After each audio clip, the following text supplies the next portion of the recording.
Shalom, shalom et bienvenue à Créer de l'espace pour Dieu. Un bonjour, un bonsoir spécial à toi qui nous suis à travers la télévision, Nyota TV, Canal+, la chaîne 601. Un bonjour aussi à toi qui nous suis sur les réseaux sociaux, que ce soit YouTube ou Facebook. Alors, as-tu créé de l'espace pour Dieu? Créer de l'espace pour Dieu, c'est pas parce qu'on a plus de temps, mais c'est apprendre à s'arrêter, appuyer sur pause sur les différentes occupations, appuyer pause sur les voix qui sont dans nos cœurs, dans nos têtes, qui nous disent quoi faire. Appuyer pause sur ce que nous, on a à faire pour être disponible, pour être là dans la présence de l'Éternel. Mon nom est Ariane Kisanga. J'aime la présence de Dieu et j'aime passer ces moments avec toi ici dans la présence de Dieu à Alpha Ministries avec l'émission Créer de l'espace pour Dieu. Aussi, si tu nous suis sur les réseaux sociaux et que c'est ta première fois, rassure-toi s'il te plaît d'aimer la vidéo, de cliquer sur le lien, souscrire, partager et inviter d'autres personnes à faire de même. Donc, depuis le début de cette année, l'Éternel nous parle de la foi. Nous sommes vraiment dans un voyage de la foi. Dieu a commencé par nous dire qu'il est fidèle, qu'il ne change pas ce qui sort de sa bouche. On a vu c'était quoi la fidélité de Dieu, on a vu la part de Dieu, on a vu la part de l'homme. Et maintenant, on veut juste étudier un cas d'une personne qui a fait confiance à l'Éternel, un cas d'une personne qui a eu à croire à la fidélité de Dieu et qu'est-ce qui a été retombé dans sa vie. Et on étudie le cas d'Abraham. La dernière fois, on a parlé d'Abraham, garder les yeux levés pendant l'attente et on va continuer avec ça aujourd'hui. Donc, nous sommes dans Genèse chapitre 15, versets 1 à 6. La parole de Dieu dit, après ces événements, la parole de l'Éternel fut adressée à Abraham dans une vision et il dit, Abraham, ne crains point, je suis ton bouclier et ta récompense sera très grande. Verset 2. Abraham répondit, Seigneur éternel, que me donneras-tu? Je m'en vais sans enfant. Et l'héritier de ma maison, c'est Eliezer de Damas. Et Abraham dit, Voici, tu ne m'as pas donné de postérité, et celui qui est né dans ma maison sera mon héritier. Verset 4, alors la parole de l'Éternel ainsi lui fut adressé ainsi. Ce n'est pas lui qui sera ton héritier, mais celui qui sortira de tes entrailles sera ton héritier. Et après l'avoir conduit dehors, il dit, regarde vers le ciel et compte les étoiles, si tu peux les compter. Et il lui dit, telle sera ta postérité. Abraham plutôt eut confiance en l'Éternel qui lui amputa à justice. Abraham eut confiance à l'Éternel qui lui amputa à justice. Amen. C'est la parole de Dieu. L'histoire d'Abraham ou d'Abraham avec l'Éternel commence dans Genèse au chapitre 12 où Dieu parle à Abraham et lui dit, quitte ton père, quitte la maison de ton père, quitte ta patrie, quitte ce que tu connais et va vers ce pays que moi je te montrer. Et ce pays-là, je le donnais non seulement à toi, mais à ta postérité aussi. Abraham ne connaissait pas Dieu. Abraham n'avait pas de relation avec le Dieu d'Israël. Abraham ne connaissait pas qui était Yahweh. Il n'avait aucune idée. Il servait les dieux de son père. Il était dans une contrée où on servait différentes divinités. Et Abraham servait ces divinités-là. Il servait le Dieu de ses pères. Mais le Dieu d'Israël, Yahweh, le seul et l'unique, a jeté un regard favorable sur Abraham, a décidé de lui faire faveur, de lui sortir de la maison de son père pour lui donner un autre pays, faire de lui un père des nations. Et c'est pour ça qu'il change de nom d'Abraham à Abraham, parce qu'il va d'Abraham et à être maintenant un père de nations, Abraham. Et là, Abraham, comme j'ai dit, ça commence en Genèse 12, il dit, il donnera ce pays à ta descendance aussi. Abraham comprend que la personne qu'il appelle à aller vers une ville ou un pays que lui ne connaît pas est capable de lui donner ce qu'il manque, une descendance. Il se dit, bon, ce Dieu doit être différent. Les autres dieux qu'on a servis ici jusqu'à ce jour ne m'ont pas encore donné la descendance. C'est ce dont j'ai besoin. Les richesses, il en avait. Les serviteurs, il en avait. Mais il avait besoin de l'enfant. C'est l'enfant qui manquait dans son couple. Et Abraham décide de faire confiance à ce Dieu et marche avec lui déjà à partir de Genèse chapitre 12. Au verset 13 et 14, Abraham décide quand même de prendre avec lui Lot. On a vu la fois dernière que Lot veut dire voile et que quand Abraham a pris avec lui Lot, il a mis comme une séparation entre lui et Dieu. Et Dieu n'était plus capable de lui parler. C'est seulement quand Abraham se sépare de Lot dans Genèse 13 que finalement Dieu vient réitérer encore ses promesses. Il vient renouveler ses promesses envers Abraham. Il dit qu'il va donner à Abraham ce pays-là, mais pas seulement à lui, Abraham, mais à sa descendance aussi, et ça sera pour toujours. Et on se retrouve maintenant, Genèse 15, versets 1 à 6. Ça fait un beau temps. Le temps s'est écoulé. De Genèse 12, quand Abraham avait 75 ans, 75 ans, jusqu'à Genèse 16, quand il a 86 ans, on dit ça fait après à peu près 11 ans, c'est 11 ans de temps. Et en ce temps-là, en Genèse 16, à l'âge de 86 ans, c'est quand Abraham devient père d'Ishmaël. C'est quand Ismaël est né à Abraham. Donc, Genèse 15, c'est juste à 10 ans après. Donc, entre Genèse 12 et Genèse 15, on dit 10 ans, 10 ans. Donc, Abraham ici a 85 ans. Il se trouve dans la même situation qu'il était quand Dieu lui avait parlé pour la toute première fois. Et Dieu vient encore parler à Abraham. Il dit à Abraham la même chose. Je vais te donner la prospérité à toi et à ta descendance et toujours te donner ce pays à toi et à ta descendance. Mais Abraham n'a encore rien vu. Et ça fait 10 ans qu'il marche avec l'Éternel. Tout ce temps, il n'a pas posé des questions. Il n'a pas parlé avec Dieu. Il n'a pas conversé avec Dieu sur ce sujet-là. Tout ce que Dieu a dit, lui, il a accepté. Tout ce que Dieu a promis, il a dit oui, amen, tu vas le faire. Mais 10 ans se sont passés. Et là, pour la première fois, on voit Abraham répondre à Dieu. Là, pour la première fois, on voit une conversation entre Dieu et Abraham sur ce sujet de la promesse. Et pas promesse de richesse, sur un seul point dans la promesse, les enfants, la postérité, la descendance. Il dit, mais tu me l'as dit il y a 10 ans en arrière.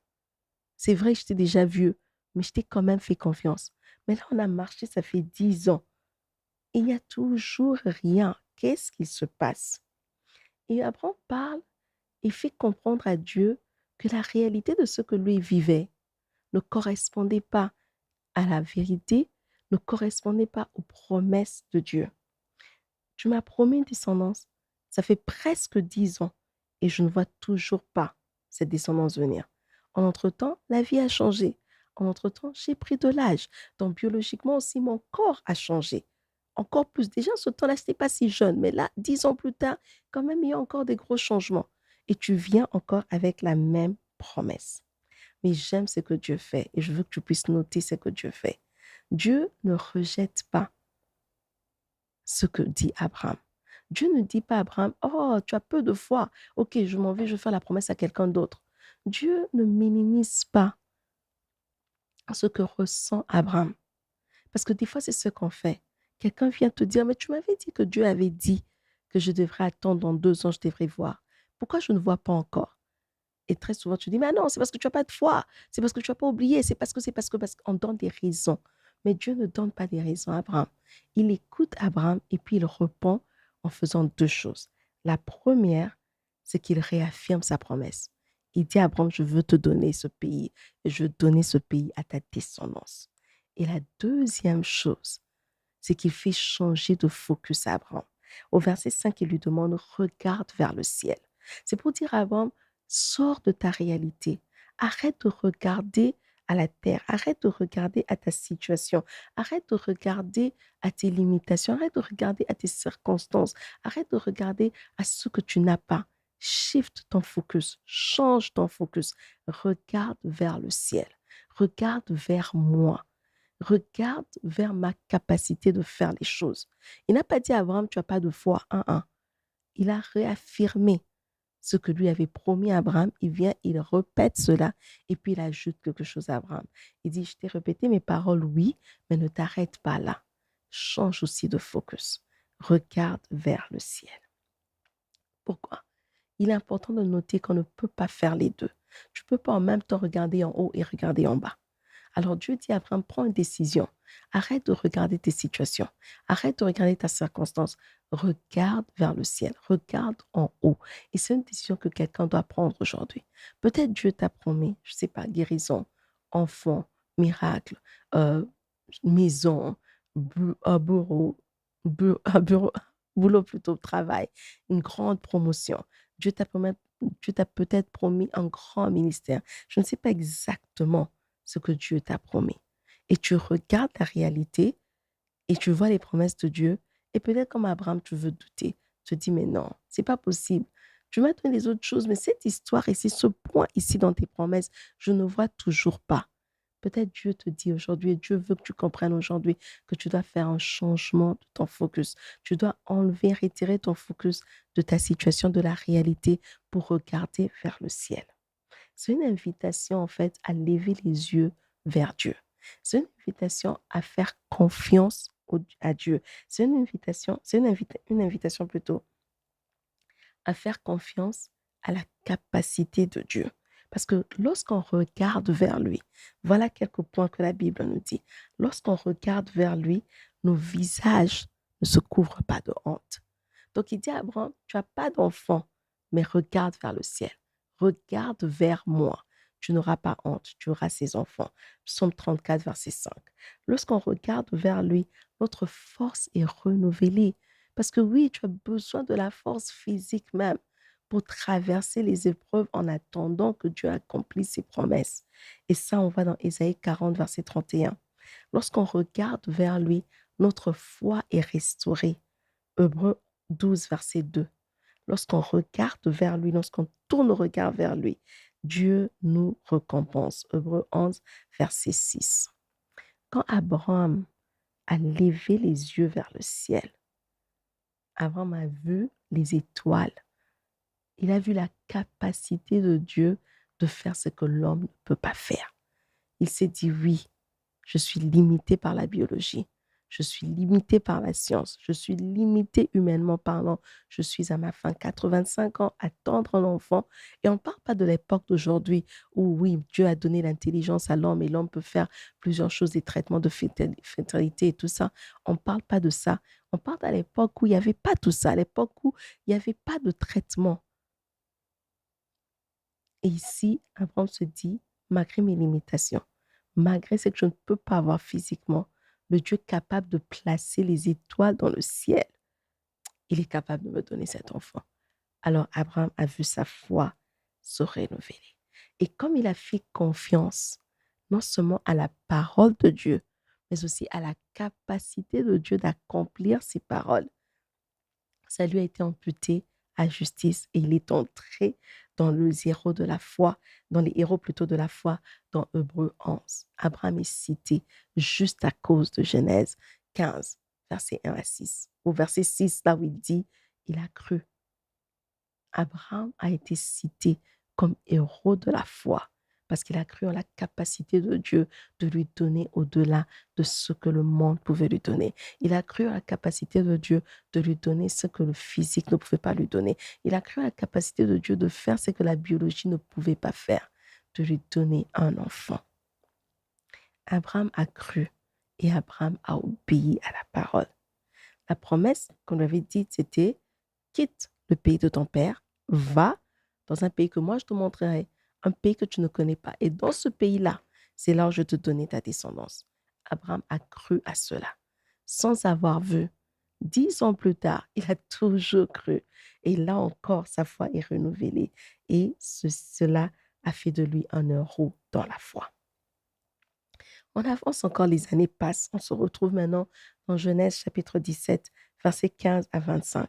Dieu vient encore pour lui dire la même chose. À ce point ici, on voit la deuxième conversation entre Dieu et Abraham sur le même sujet. Tu m'as promis des enfants, tu m'as promis une descendance. Je ne vois pas encore cela. Abraham, Dieu vient et dit à Abraham, je te donnerai un fils par Sarah. Verset 16. Au verset 17, Abraham réitère encore à Dieu sa réalité. Il dit, écoute, maintenant là, j'ai presque 100 ans. Et Sarah, elle a presque 90 ans ou 90 ans. Ah, ça fait environ 24 ans depuis l'appel de Dieu, quand nous sommes dans Genèse 17. Donc, ça fait 13 ans depuis Genèse 15 où Abraham a renouvelé sa foi en Dieu. Donc, malgré la foi renouvelée, 13 ans plus tard, il n'y a toujours pas d'enfant. Et Dieu vient et raconte encore la même chose. La Bible nous enseigne que chaque fois que l'Éternel répète quelque chose, ou il dit quelque chose 2 fois, ça veut dire qu'il a résolu de le faire. Je ne sais pas combien de fois tu as eu à entendre ces mêmes promesses, mais je t'assure que si tu as même entendu la même promesse 2 fois, tu n'as pas besoin d'arriver à 3, si seulement 2 fois, Dieu t'a dit les mêmes choses, ça veut dire qu'il a résolu de le faire.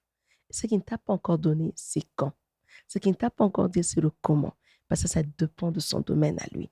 Mais est-ce que tu peux avoir confiance à sa force? Est-ce que tu peux avoir confiance à sa capacité comme l'a fait Abraham? Non, humainement parlant, biologiquement parlant, que ce soit scientifiquement parlant, tout était maintenant impossible. Abraham a dit, OK, j'ai fait confiance. Dès 10 ans, tu es venu renouveler la foi. J'ai fait confiance. 13 ans maintenant, tu viens encore avec les mêmes promesses. J'ai toujours pas d'enfant. Donc arrête avec ces promesses-là. Et c'est pour cela qu'au verset 17, Abraham rit. Dieu dit, ah, je te donnerai un enfant par Sarah. Abraham rit, il dit, à ce point ici, qu'est-ce que Dieu ne comprend pas? On est vieux, on n'a plus l'âge, c'est plus possible. Pourquoi tu reviens avec la même promesse? Il est en train d'essayer de dire à Dieu, parlons d'autre chose. Le bateau qui avait la promesse de l'enfantement, ce bateau-là est déjà passé. L'âge est déjà passé, mais je t'ai fait confiance et j'ai marché avec toi pendant 24 ans. Je ne vois pas pourquoi il faut que je rompe ma relation avec toi. Je ne vois pas pourquoi il faut qu'on rompe. Donc, restons dans cette relation, mais parlons d'autre chose. Cette histoire d'enfant, oublions cela. Dieu, encore une fois, ne blâme pas Abraham. Encore une fois, Dieu ne condamne pas Abraham, mais vient faire quelque chose ici qui devient un tournant, un moment décisif, un changement dans sa relation avec Abraham, un changement en ce qui concerne ce point de la promesse. Dieu réaffirme ses paroles. Je te donnerai un enfant et cet enfant sera par Sarah. Mais au-delà de ça, Dieu ajoute quelque chose au verset 21. Il dit, dans une année, à partir d'aujourd'hui, dans une année, à cette même époque, l'année prochaine, Sarah deviendra maman. Abraham s'est dit, c'est sérieux maintenant. Donc, on a quitté juste répéter les mêmes paroles. Maintenant, ce monsieur vient et il s'affirme en donnant, il risque en fait, en donnant une date. Et c'est un Dieu capable de tout. Abraham se dit, s'il est capable de venir donner une date à sa promesse et me dire que dans une année, ça veut dire que ce Dieu ici, au-delà de juste le suivre, je veux vraiment entrer en alliance avec lui aussi. Et Abraham fait sa part de l'alliance. Il va et il fait la circoncision. C'est après que Dieu est promis. C'est après que Dieu ait donné une date où Abraham se dit maintenant, non, non, non, non, non. Pas seulement que je crois à sa capacité, mais je crois maintenant aussi à ses paroles. Il est venu donner la date. Donc, c'est la date en fait qui a tout changé pour Abraham. C'est parce que Dieu est venu donner un temps précis. C'est cette donne-là de savoir que dans une année, Sarah sera maman. Abraham avait foi en la parole de Dieu. Et il a souffert parce qu'il n'avait pas comme un timeline, il n'avait pas un temps précis. Il a passé 24 ans en train d'attendre. Et c'est la 24e année que Dieu lui dit dans une année. Est-ce que Dieu pouvait lui donner la date plus tôt? Peut-être. Ça, c'est le domaine de Dieu. La Bible n'en parle pas. Mais peut-être toi, tu es dans la même situation où tu attends Dieu, ça fait vraiment un bout de temps. Vraiment plus de 10 ans, plus de 5 ans. Tu attends l'Éternel sur la même promesse. Je vais t'inviter aujourd'hui à aller un peu plus en profondeur, à pousser encore plus dans ta relation avec Dieu, à l'emmener jusqu'à te donner un délai. S'il a fait pour Abraham, il peut le faire pour toi.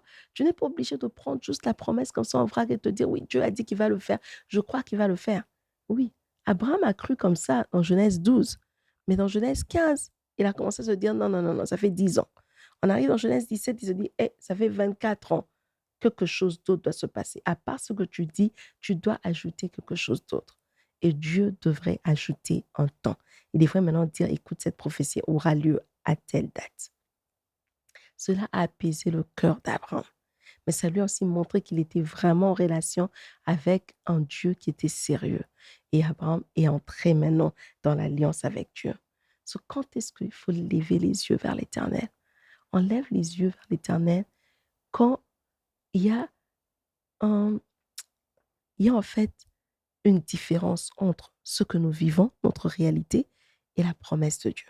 On lève les yeux vers l'Éternel quand on attend de lui un miracle. Quand on ne sait pas, quand nos circonstances, dans ce que nous avons, humainement parlant, comme outil, comme tout ce qu'on a comme ressources, ne sait pas résoudre pour nous, on lève les yeux vers l'Éternel. On lève les yeux vers l'Éternel quand on attend de lui l'accomplissement de sa promesse. Abraham a levé les yeux vers Dieu. Il a pu obtenir de Dieu quelque chose de solide, une date. Dans une année, je veux le faire. Et Dieu est fidèle. Abraham a lui à lever les yeux plusieurs fois dans la Bible, dans Genèse chapitre, dans le livre de Genèse. Il y a 4 instants. D'abord, Genèse 13, verset 14. Abraham lève les yeux après être séparé de Lot. À cet instant-là, il voit encore la grandeur de Dieu et Dieu vient lui réaffirmer ses promesses. Encore dans Genèse 15, verset 5, il lève les yeux quand Dieu lui dit, OK, j'ai entendu que oui, biologiquement, le temps est passé et tout, mais lève les yeux. Si tu es capable de compter les étoiles dans les ciels, telle sera ta postérité. Abraham a levé les yeux, il a fait confiance à la capacité de Dieu de faire ce qu'il a dit qu'il allait faire. Dans Genèse 18 au verset 2, Abraham lève les yeux près des chaînes de marée et là, il voit des visiteurs. Il a pu voir et comprendre que Dieu venait chez lui quand il a levé les yeux. Abraham a encore levé les yeux dans Genèse 22, verset 13, quand Dieu lui demande de donner l'enfant. Dans toute cette conversation, c'était pour avoir cet enfant-là. J'ai fait la circoncision parce que tu m'as promis cet enfant dans une année. Et quelques années plus tard, Dieu redemande le même enfant. En ce temps-là encore, Dieu a dit à Abraham de lever les yeux. Et quand Abraham lève les yeux, il voit la provision de Dieu. Qu'est-ce qu'on apprend par là? C'est que quand on lève les yeux, quand on change notre focus de notre situation à Dieu, on a une vision plus claire. Quand on change notre focus de nos circonstances à Dieu, notre foi est renouvelée. Quand on met toute notre attention sur l'Éternel, on obtient une nouvelle direction. Quand on met toute notre attention sur l'Éternel, on obtient une provision ou même une révélation. Abraham avait les yeux levés à Moridja quand il a dit à la montagne de l'Éternel, il sera pourvu. Donc, des fois, tu passes des moments difficiles. Tu ne sais pas d'où viendra la provision. Tu ne sais pas d'où viendra ton prochain paiement. Tu ne sais pas comment tu vas payer le loyer, comment tu vas payer la voiture, comment tu vas payer tes travailleurs, comment tu vas faire. Tu ne sais pas le comment. Je t'invite aujourd'hui à lever les yeux comme Dieu avait dit à Abraham. Regarde au ciel. Regarde au ciel. Lève les yeux. Et pourquoi on doit lever les yeux, regarder au ciel? Premièrement, parce que ça nous garde. Ça garde nos regards plutôt fixés sur Jésus-Christ. Hébreux 12, verset 2 nous dit, ayons les regards sur Jésus. Avoir les regards sur Jésus. Pourquoi? Parce qu'avoir les regards sur Jésus nous donne la paix. Philippiens 4, verset 6 à 7. Quand on garde le regard sur Jésus, on a la paix. Les circonstances, quand tu regardes, ça va toujours te donner une raison de t'inquiéter. Avoir le regard de Dieu, bien lever les yeux, pourquoi on doit le faire? Ça nous garde dans les temps difficiles. Des fois, tu ne sais vraiment pas quoi faire. Tu n'as vraiment pas de solution humainement parlant. Et Psaume verset 121, verset 1 à 2 nous dit, je lève mes yeux vers les montagnes. D'où me viendra mon secours? Donc, des fois, c'est difficile, mais si tu peux seulement lever tes yeux, tu peux voir un secours venir. On lève les yeux parce qu'on lève les yeux vers l'Éternel, on est guéri. Ça nous apporte la guérison. Jean 3, Jean 3 plutôt, verset 14 à 15. On dit, regarde les yeux, gardez les yeux fixés sur Jésus-Christ et levés comme le serpent des reins. Et cela apporte la guérison et la restauration. Quand on garde nos yeux levés vers Dieu, pendant qu'on attend l'accomplissement de sa promesse, ça nous permet aussi de voir la provision de l'Éternel, comme Abraham l'a fait dans Genèse 22, 13 à 14. Et quand on garde nos yeux levés vers Dieu, ça nous ouvre aussi la porte au miracle. Jésus-Christ, devant la tombe de Lazare, il a levé les yeux vers le ciel pour prier à son Père pour que Lazare ressuscite. Devant cette situation impossible, devant ce manque, devant cette difficulté, je veux que tu retiennes que tu dois garder tes yeux sur l'Éternel. À travers l'histoire d'Abraham, on apprend qu'on doit prier converser avec Dieu, chercher Dieu jusqu'à obtenir une promesse solide. Mais rappelle-toi, si Dieu a déjà dit 2 fois dans ta vie qu'il va accomplir quelque chose, ça veut dire que l'Éternel a résolu de l'accomplir dans ta vie. Parce que Dieu fait ses promesses et accomplit ses choses dans nos vies, non selon nos réalités, mais il le fait selon sa capacité à lui. Il agit en tant que Dieu. Il vient avec les outils et la capacité du ciel. C'est pour ça qu'il dit, garde ton regard vers le ciel. Et rappelle-toi qu'on ne peut pas faire les 2 choses. Tu ne peux pas en même temps lever les yeux et en même temps les baisser vers le ciel. Tu dois prendre une décision que malgré les réalités, malgré les souffrances, malgré les difficultés, malgré les 10 ans passés comme Abraham, 24 ans, 13 ans, je ne sais pas combien de temps ça fait depuis que tu as eu la promesse jusqu'à aujourd'hui. Mais aujourd'hui, je viens pour t'inviter à lever tes yeux, pour t'inviter à enlever ton focus de cette situation et regarder vers l'Éternel, car il est capable de le faire. Là où tu es, commence à lever tes yeux. Regarde la situation, oui, et dis-toi, Seigneur, mes regards ne sont plus sur cette situation. C'est sur toi que je place mes regards. Seigneur, c'est vers toi que je tourne, que je lève mes yeux. J'enlève de cette situation, de cette difficulté, de ces complications et je regarde à toi. Toi qui es capable de le faire, toi qui es capable de changer, toi qui es capable de transformer. Mes regards se trouvent vers toi. Lève tes yeux là où tu te trouves. Lever les yeux, c'est simplement prier et reconnaître les capacités de Dieu malgré nos réalités. Reconnaître que la vérité se trouve en l'Éternel et ce n'est pas dans ce que nous sommes en train de vivre. Père, nous te disons merci pour cette parole. Merci Seigneur parce que tu veux qu'on puisse garder nos yeux levés quand nous attendons encore l'accomplissement de ta promesse. Je veux à ce qu'on puisse garder notre focus sur toi et sur toi seul en attendant, Seigneur, que nous puissions voir physiquement l'accomplissement de ta promesse. Seigneur, pour chaque personne qui s'est connectée aujourd'hui, qui souffre peut-être, il y a Éternel des armées, dont la foi commence déjà à bouger. La foi commence à bouger parce qu'ils sont en train de regarder leur situation. Yahweh, qu'ils entendent ta voix. Saint-Esprit, encourage-les à regarder vers le Seigneur et que leur foi soit renouvelée.